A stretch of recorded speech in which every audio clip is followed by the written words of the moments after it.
Caros amigos, bem-vindos a mais um episódio de Hoje no Mundo Militar.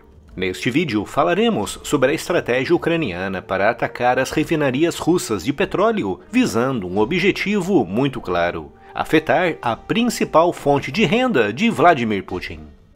E se ainda não está inscrito no canal, inscreva-se já e acione o sino das notificações para não perder nenhuma novidade. Em conflitos longos, altamente tecnológicos e mecanizados, a vitória nem sempre é decidida inteiramente no campo de batalha, com a logística, o acesso às fontes de matérias-primas e as indústrias desempenhando um papel muito forte nisso. O primeiro grande conflito onde isso foi visto foi a Segunda Guerra Mundial, uma guerra no qual a mecanização das forças atingiu um nível nunca antes visto. Com tantos veículos em terra, mar e ar, as indústrias e as matérias-primas foram determinantes. Aliás, foi justamente em resposta ao boicote dos Estados Unidos às exportações de petróleo que o Japão se decidiu pelo ataque a Pearl Harbor e a mais de uma dezena de alvos no Pacífico. Tudo aquilo com um só objetivo: garantir o acesso a insumos e matérias-primas vitais para a indústria japonesa de guerra. No caso do teatro europeu, os aliados sabiam muito bem o quanto a indústria alemã era importante para a guerra de Hitler, com os alemães construindo o maior parque industrial da Europa, em um esforço coordenado a partir de 1942 por Albert Speer, que criou uma gigantesca e muito intrincada rede de fábricas capazes de produzir tudo de forma descentralizada. Os aliados sabiam que uma forma de vencer a Alemanha na linha de frente era através da destruição da sua retaguarda, principalmente as redes de fábricas criadas por Speer, com os Estados Unidos e o Reino Unido iniciando em 1942 a maior e mais brutal campanha de bombardeio aéreo da história, com ataques aéreos diários visando as linhas de comunicação, as vias logísticas e, principalmente, as indústrias alemãs. Infelizmente, como muitas dessas indústrias estavam localizadas próximas ou dentro de grandes cidades, e como os bombardeiros da época tinham de tudo menos precisão, essas ações aliadas deixaram um saldo terrível de baixas entre os civis, com cidades alemãs inteiras ficando totalmente devastadas. No entanto, apesar do triste custo em vidas civis, esses ataques aliados surtiram o efeito pretendido, afetando gravemente o esforço de guerra alemão e reduzindo a capacidade dos exércitos de Hitler na linha de frente, contribuindo ativamente para a derrota da Alemanha nazista. Hoje, no século XXI, as indústrias, os insumos e as matérias-primas são ainda mais vitais em qualquer grande conflito, com a invasão russa da Ucrânia não sendo a exceção.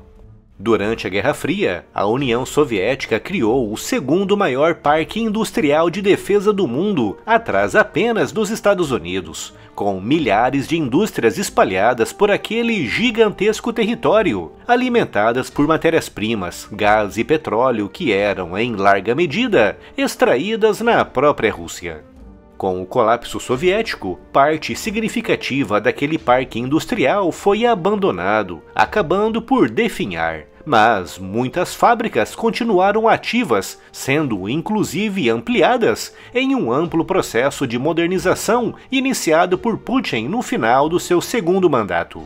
Graças a esse esforço, a Rússia conseguiu desenvolver uma indústria moderna e bastante completa. E apesar de estar ainda muito dependente de itens especialmente avançados como circuitos eletrônicos e microchips, a Rússia é hoje capaz de produzir do zero ou de montar com peças adquiridas no estrangeiro tudo aquilo que precisa para sua defesa, resultando em um arsenal altamente tecnológico composto por uma ampla variedade de mísseis balísticos e de cruzeiro, e, é claro, drones de observação e de ataque, tão importantes para a guerra moderna.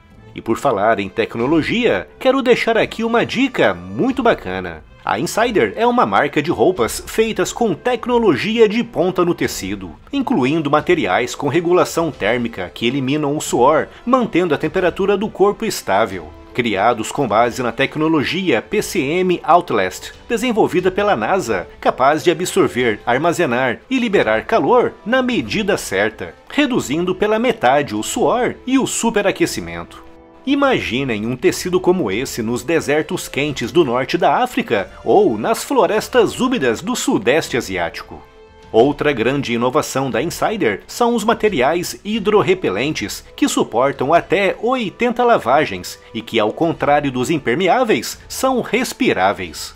Teriam sido um tremendo alívio para os soldados que passavam dias inteiros debaixo de chuva nas florestas birmanesas. A Insider também se preocupa com o meio ambiente, com mais de 80% do seu portfólio sendo composto por materiais biodegradáveis. A Tech T-Shirt é o suprassumo da tecnologia dos tecidos, uma autêntica releitura tech da camiseta básica masculina. As suas fibras macias se adaptam ao corpo, acompanhando todos os movimentos e não esquenta. Além disso, não precisa ser passada, não desbota com o tempo e é anti-odor, um item essencial para uma rotina confortável. Clique agora no primeiro link aqui na descrição, confira essa e outras novidades tecnológicas da Insider e aproveite o super cupom de 12% de desconto. Voltando agora ao tema do vídeo, todas essas indústrias são alimentadas, obviamente, por petróleo e gás natural, insumos vitais para qualquer indústria e que, para a sorte da Rússia, existe em abundância no seu próprio território. Em termos de gás natural, a Rússia é a segunda maior produtora no mundo, atrás apenas dos Estados Unidos. E em reservas estimadas de petróleo está em 8º lugar, com o equivalente a quase 5% de todas as reservas mundiais. Com tanto petróleo e gás natural, Putin consegue atender a demanda da sua indústria, com muito ainda sobrando para ser vendida ao estrangeiro, vendas importantes para financiar o seu esforço de invasão da Ucrânia. Isso significa que o petróleo e o gás natural na Rússia é duplamente importante para o esforço de guerra de Putin. É importante para alimentar a indústria para a produção de armas e veículos, e é importante para gerar receitas para o pagamento do seu gigantesco exército de invasão. E é claro que a Ucrânia sabe de tudo isso, e à semelhança do que os aliados fizeram na Segunda Guerra Mundial, os ucranianos também estão visando especificamente as indústrias russas que sustentam a invasão. Desde o início da guerra lançada por Putin em 24 de fevereiro de 2022, que a Ucrânia realiza ataques esporádicos contra depósitos e refinarias russas. Mas nos últimos meses, esses ataques passaram a ser muito mais intensos e, tão importante quanto isso, muito mais precisos e eficientes. E é preciso destacar um detalhe muito importante. Esses ataques ucranianos estão sendo realizados muito no interior da Rússia, com o mais recente, realizado nesta quinta-feira, 25 de janeiro, atingindo uma das maiores refinarias russas às margens do Mar Negro, localizada na cidade de Tuapse, a 1.100 quilômetros da posição ucraniana mais próxima. Poucos dias antes desse ataque, a Ucrânia destruiu outra refinaria russa no Oblast de Leningrado, a cerca de 500 quilômetros de distância, com cerca de uma dezena de outros ataques realizados ao longo dos últimos meses, a maioria contra refinarias a centenas de quilômetros de distância. De acordo com as informações disponíveis, esses ataques foram realizados por drones de longo alcance, com isso demonstrando que infraestruturas russas importantes, como as refinarias, não estão sendo adequadamente protegidas por defesas aéreas.